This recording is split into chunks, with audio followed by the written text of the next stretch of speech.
Hi folks, welcome back. We're nearly at the end of the full love and marriage prescription, and today we're going to be having a look at one of Pliny's letters.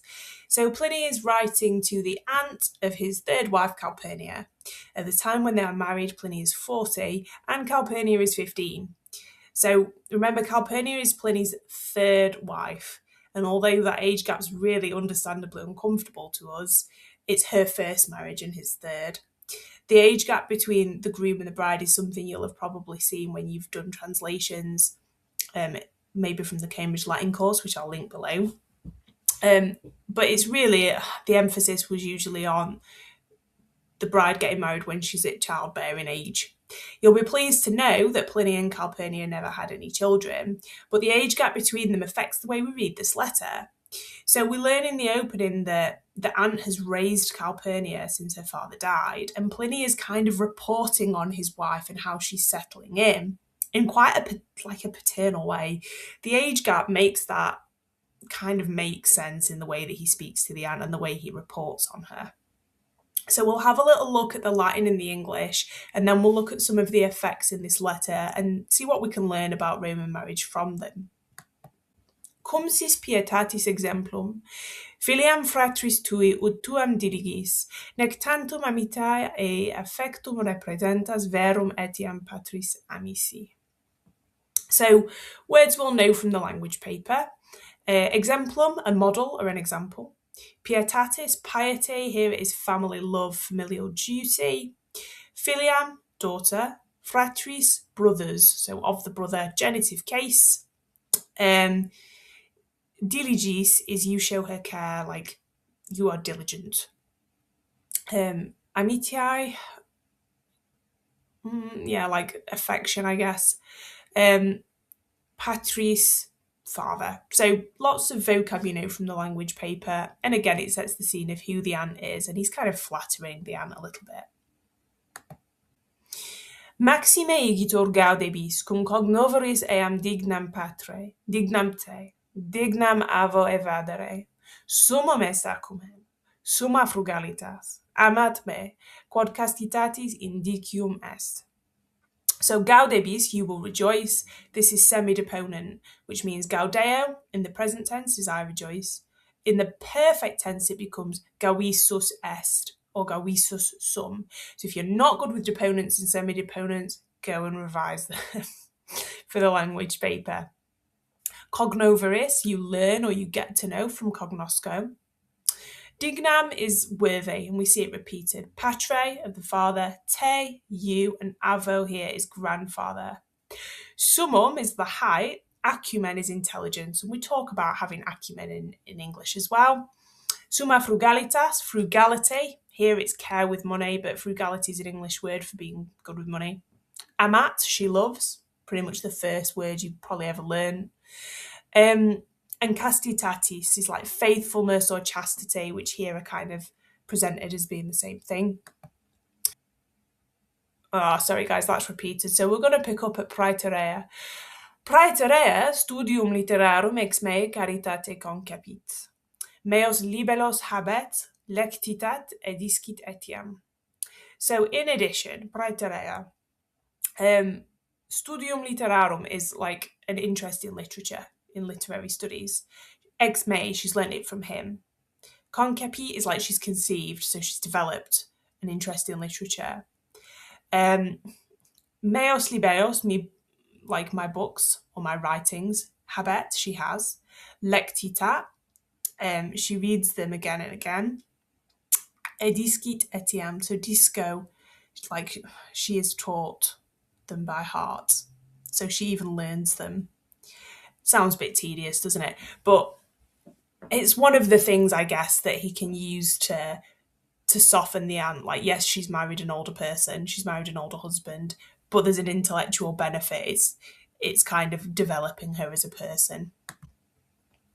Quanta solicitudine affictor, cum ego acturus sum, quanto gaudiau cum egi, disponit qui nuntient sibi quem assensum quos clamores excita verim, quem eventum judicitu lerim.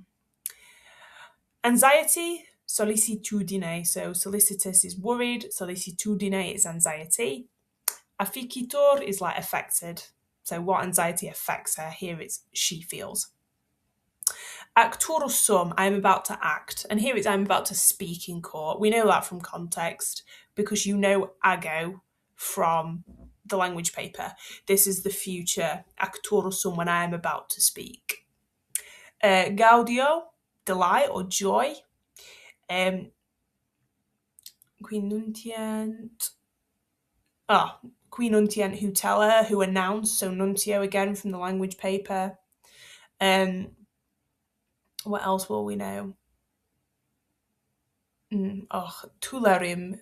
Tulerim is I will have brought or I have achieved, and it's from Ferro. Ferro, Ferre, Tuli. So you do know it from the language paper, but it's in a really nasty form. But we're getting the idea that she's really kind of impressed by Pliny's public persona as a lawyer, and she's kind of a support for him.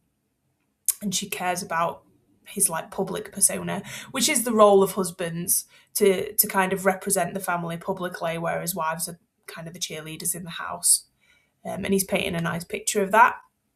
Eadem si quando recito in proximo discreta velo sedet laudesque, meas avidissimis auribus excipit, versus quidem meos cantet formatque cithara, non artifice aliquo docente sed amore, qui magister est optimus.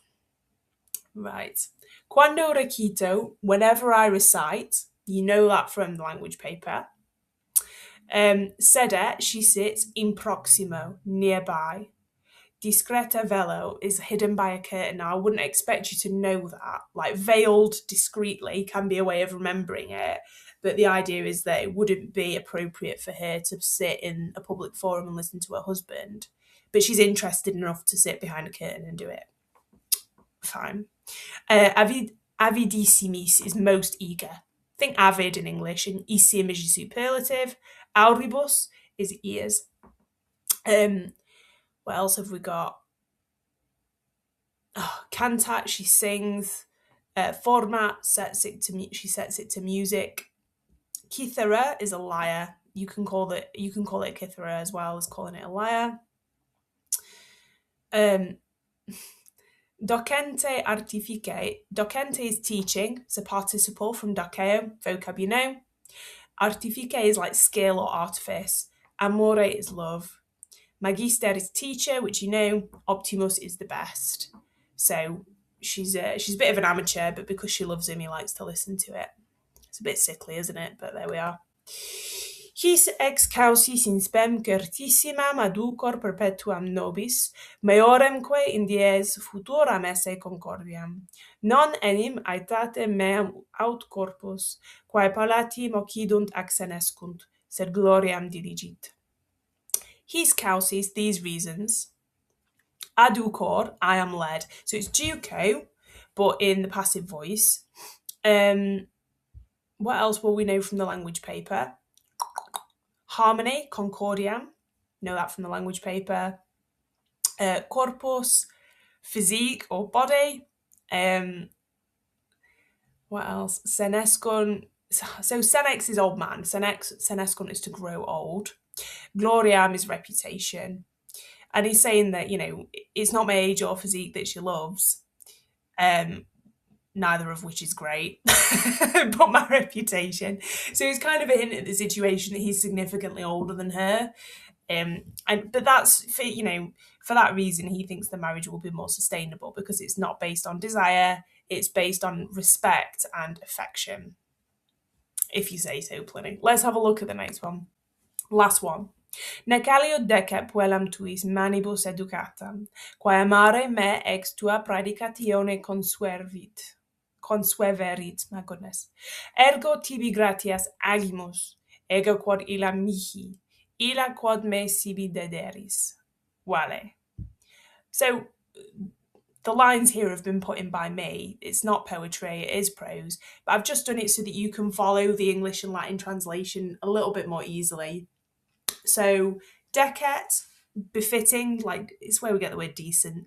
Puellam is girl. Educatam, having been brought up, having been educated, it is a perfect passive participle. And manibus is literally by your hands. But here it's in your care. But, manu is the word for like power in a marriage, like cum manu sine manu. So the idea of her being raised by hand and being ruled by hand, it's kind of in common with that. Amare, to love. Tibi gratias agimos. I give thanks. Gratias as in gracias to you, Tibi. Ila is her here, so it's referring back to the wife. Dederis, you gave me to her. That's interesting. You gave me to her rather than you gave her to me. Vale. I'll come back to that at the end because me is accusative, sibi is dative. So it's suggesting that Pliny's being given to the girl and the girl hasn't been given to Pliny. So kind of an inversion of expectations there, and I'll look at that a little bit more in a moment. So let's look at some effects. We've got Republican values like pietatis, piety, particularly family duty is important. We've also got the idea that this is Hispulla's brother, so Calpurnia's dad. So this is her paternal aunt who's looking after her, which is why she's acting in the place of her father. The paternal role is clear from patris amici, like missing father. We have a tricolon with dignam, dignam, dignam, and that's just for emphasis. So the rule of three, she's worthy of you, worthy of her father, worthy of her grandfather. So he's emphasising probably this anxiety that the girl's a reflection on all the male ancestors. As a footnote, this isn't a Republican text like Pliny writes in the Empire in the 1st century AD and quite a bit later, but he's reflecting really traditional values. So the way that the ancestors are kind of presented as important, ancestral religion was really, really important. And some of the values he shows here, like pietas, are like earlier values, Augustan values.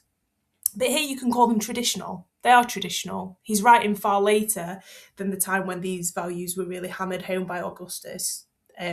But he's writing about traditional values nonetheless, and that suits who he's writing to. If we look, we also have a syndeton.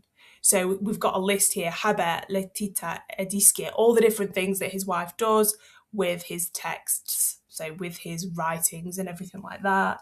And it's to build a bit of pace and emphasis of how much he kind of revels in having a clever lawyer for a husband and the kind of status that brings and the learning opportunity it's brought for her.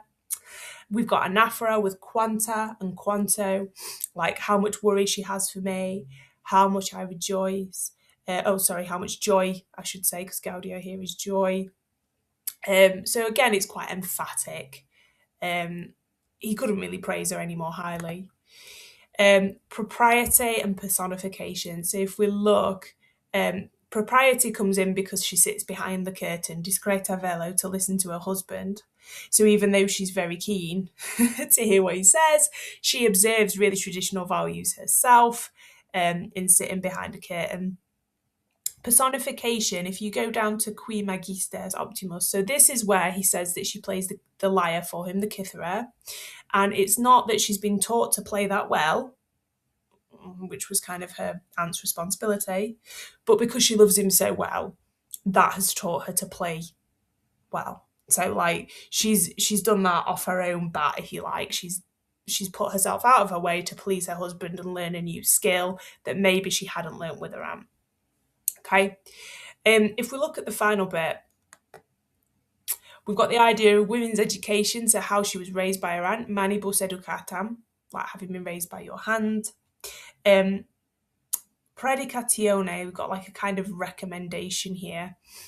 And this is because the aunt has recommended Pliny to her niece, it seems. So there's a weird inversion, like here he says, because you have given ilam, her, mihi, to me, and me, sibi, to her. So we've got this balance. It's quite reciprocal. You've given her to me and me to her. So he's calling her a matchmaker. But the way that these pronouns work, ilam, accusative, mihi, dative, her to me. And then if you go accusative, sibi, dative, me to her. So they've been given to one another. And that kind of evens out the power imbalance that's in their marriage, because there always would be one because he's the man, but also because the age gap is so big. So there are a few things we can learn about Roman marriage from Pliny's letter. The age gap is really clear. We know that women were raised to be good wives if they were of a certain class. And there are different tasks we've seen within Calpurnia's kind of positive attributes that suggests that a wife's suitable for her husband. So the fact that she doesn't spend all of his money, even though he's obviously quite wealthy, the fact that she takes an interest in the things he's interested in, the fact that she follows what he does and is his cheerleader in his public life because he raises her status and she's proud of him. These all seem to be expectations of a Roman wife. And if you think about the epitaphs and the some of the funerary images, which we'll look at again in a minute, it is kind of the role that women are praised for on their gravestones. So we kind of see this on the image here, where we've got a wedding ceremony. So there's an age gap between the bride and groom. I think if you look quite closely at the faces, the man looks a little bit older. The bride is quite heavily veiled and she stood a little bit like Pudicitia. So we looked at a goddess of womanly virtue on another video. There's a kind of matron overseeing the wedding, which may be a goddess. I'll talk more about that in a moment. And we've got the Junctio Dextrarum, so the joining of the hands. And if we look here, it's the sort of scene you might see, you might have seen before in the sarcophagus relief. If you look on the left, I mentioned this kind of woman between them. And this is quite interesting. The hand on the bride's side is the only surviving part of her companion. The young god of marriage, Hymen, he must have been squeezed between the bridal pair. A female figure stands between the couple with her arms around the shoulders of the bride and groom in a pose similar to that depicted on the sarcophagus in picture 1, i.e. the one that I've put above, suggesting that this too is a depiction of the goddess Harmony. The groom holds a scroll in his hand, which may be the marriage contract, traditionally signed by 10 witnesses. The identity of his companion is unclear. So the companion on the left kind of highlights how much older the groom is, because the guy on the left looks like a much younger man. He's got a fuller face. Harmony in the middle, embracing both the bride and groom. This is a really interesting way because you can kind of imagine that being Calpurnia's aunt, because she's brokered the marriage right between Pliny and Calpurnia, and it's all very equal and they're getting on really, really well. But the kind of virtue of harmony in a marriage is important in Roman artwork, as well as in the way Pliny tries to reassure the aunt of his new wife. If we have a look, we see a lot of wedding imagery on funeral vases. So we've looked at a sarcophagus there, which is like something a body would be interred in. Here we've got a funerary vase, and the bride's here with 3 attendants. She's getting ready for the wedding day. This isn't the wedding itself, but you can see she's in a white dress with a bright red veil. So this was known as a flammeum. So the role of women in preparing other women for marriage is important. We've seen that in Pliny, but you can also talk about it in the artwork that could come up on the exam. Okay, folks, I hope that was helpful. I'll link some resources below and aim to finish this so you can get on with it before your mocks. Okay, good luck with your revision.